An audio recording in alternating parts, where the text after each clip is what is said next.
নমস্কার সবাইকে, সবাই কেমন আছেন? আমি তৃষ্ণা আপনাদের জন্য নিয়ে আসছি নতুন একটা রেসিপি। আজকে আমি রান্না করে দেখাবো ট্যাংরা মাছের পাতলা ঝোল জিরা ফোড়ন দিয়ে। তো মাছটাকে আমি লবণ আর হলুদ দিয়ে মেখে নেব। লবণ দেওয়ার পর এখন আমি হলুদ দিয়ে দিলাম।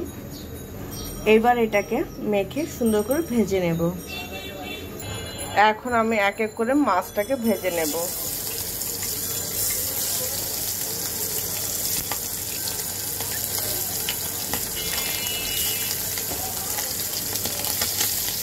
তো মাছগুলো ভাজা হোক, তারপর তোমাদের সাথে শেয়ার করব।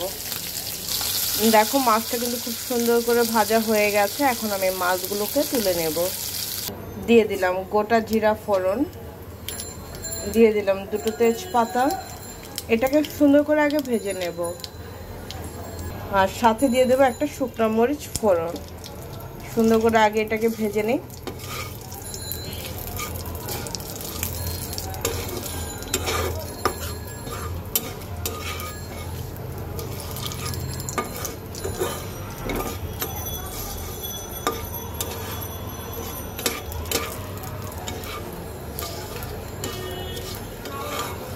জিরাটা যখন খুব সুন্দর করে ভাজা হয়ে যাবে, তখন আমি এক এক করে মশলাগুলো দিয়ে দেব।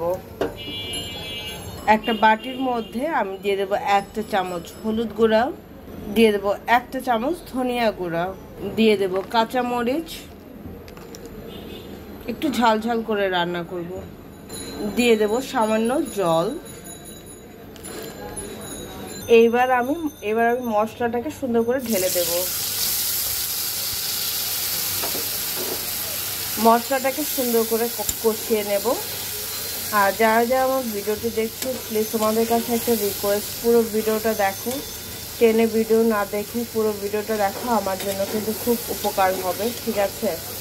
আর যারা যারা নতুন, একেবারেই নতুন, প্লিজ সাবস্ক্রাইব করে দিও। একবার হলো সাবস্ক্রাইব করে দিও, আমার উপকার হবে। তো আমার কষ্টটা যদি তুমি সাবস্ক্রাইব করো, পুরো ভিডিওটা দেখো না, তাহলে আমার যে এই কষ্টটা গায়ে লাগবে না। আমি কিন্তু প্রচুর অসুস্থ, আমার গলার ভয়েস শুনে তোমরা বুঝতে পারছো। তারপরেও আমি চেষ্টা করছি তোমাদের নিত্য নতুন কিছু না কিছু ভিডিও দেওয়ার জন্য। যাই হোক, এখন আমি এর মধ্যে দিয়ে দেব হচ্ছে মশলাটাকে। যাই হোক, এর মধ্যে এখন দিয়ে দিলাম মশলার মধ্যে লবণ। এবার একটু নাড়িয়ে দেব। আমার মাঝে মাঝে খুব দুঃখ হয়, জানো তো, কি হাবিজাবি ভিডিও, লাখ লাখ ভিউ হয়, কন্ট্রোভার্সি ভিডিওগুলা এত ভিউ হচ্ছে। আমরা তো ভালো কিছু দেখাচ্ছি, তাই না বলো? ভালো কিছু দেখাচ্ছি, ভালো কিছু শেখাচ্ছি, কিন্তু আমাদের ভিডিওগুলোতে কোনো ভিউ হয় না। মানুষ আসলে কন্ট্রোভার্সি জিনিসটা এত পছন্দ করে, আমাদের ভালো জিনিসটা তখন হয়ে মানে কারো চোখে পড়ে না। যাই হোক, এখন মশলাটাকে আমি 10 মিনিট না, 8 থেকে 9 মিনিট কষাবো কম জালে।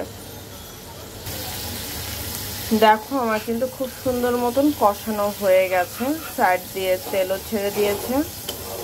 এখন আমি এর মধ্যে দিয়ে দেব ঝোলের জন্য জল।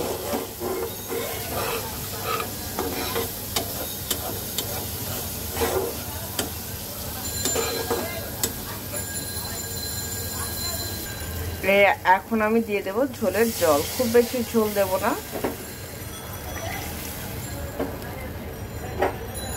এবার একটু নেড়ে দেব মশলাগুলোর সাথে।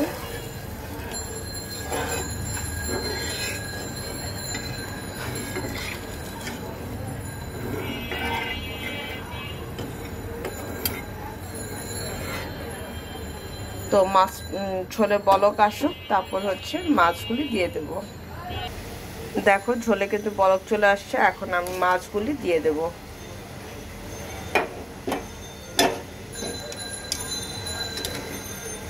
মাছটা একটু সেদ্ধ হোক। আর এখনই আমি এর মধ্যে দিয়ে দেব হচ্ছে জিরার গুঁড়া। আমি দিয়ে দিলাম 1 চামচ জিরার গুঁড়া। এবার এটাকে খুব সুন্দর মতন হতে দেব। এর মধ্যে আর কোনো কিছু মিক্সড করা হবে না।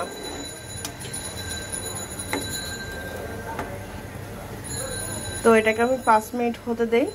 হওয়ার পর যখন নামাবো, নামানোর আগে পরে সবই তোমাদের সাথে শেয়ার করব। দেখো আমার কিন্তু তরকারি হয়ে গেছে, আমি এখন এটাকে নামিয়ে নেব। তো নামানোর পর তোমাদের সাথে ফাইনাল লুকটা শেয়ার করছি। তো এই হচ্ছে আমার ফাইনাল লুক। দেখতে কেমন হয়েছে অবশ্যই কিন্তু জানাতে ভুলবে না। আশা করছি তোমাদের কাছে খুব ভালো লাগবে। এরকম কম মশলা দিয়ে গরমকালের জন্য পুরো পারফেক্ট। এর মধ্যে চাইলে তোমরা আলু দিতে পারো, আমি আলু দিইনি। সবসময় একরকম খাবার খেতে তো ভালো লাগে না, একটু অন্যরকম হলে খারাপ হয় কি বলো? তো কেমন হয়েছে অবশ্যই বলতে ভুলবে না। সবাই ভালো থেকে সুস্থ থেকো, আমার জন্য মন ভরে আশীর্বাদ করো। আজকের জন্য এতটুকু, টাটা।